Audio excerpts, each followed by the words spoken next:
Sir जितने बड़े hospitals होते हैं उतने बड़े हॉस्पिटल को चलाने के खर्चे होते हैं। डॉक्टर को जो उसकी सैलरी देनी है उसके लिए उसको अपने टारगेट्स पूरे करने पड़ते हैं।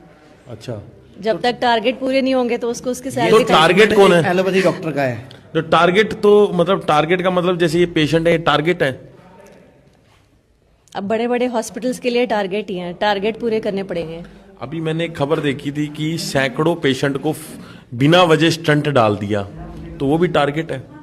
सर मैं ये इसके बारे में कमेंट नहीं कर सकती कौन से डॉक्टर ने स्टंट्स डाले हैं, लेकिन टारगेट्स पूरे करने पड़ते हैं। जितना बड़ा हॉस्पिटल है उसके खर्चे पूरे करने के लिए आपको टारगेट्स पूरे करने पड़ते हैं। तो आचार्य आप जी, हॉस्पिटल को रेवेन्यू जनरेट करके नहीं दोगे तो हॉस्पिटल को आपका बेनिफिट क्या है?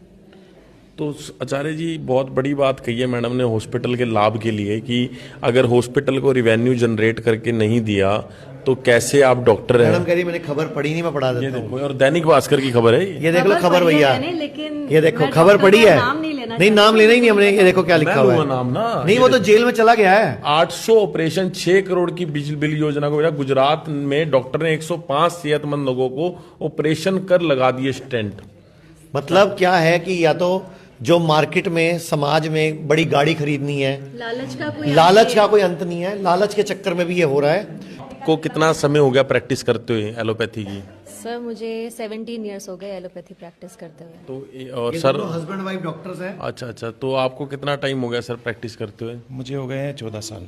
तो सर जैसे कि आपकी धर्मपत्नी ने आज हमें बहुत विशेष चीज़ बताई कि जितने बड़े हॉस्पिटल्स होते हैं उनके टारगेट्स होते हैं और उन टारगेट्स को अचीव करने के लिए बहुत कुछ करना पड़ता है। तो उस टारगेट का मतलब तो सीधा सीधा यही हुआ कि वो पेशेंट ही टारगेट होते हैं। बिल्कुल टारगेट होते हैं। आप मेरा एक्सपीरियंस सुनेंगे।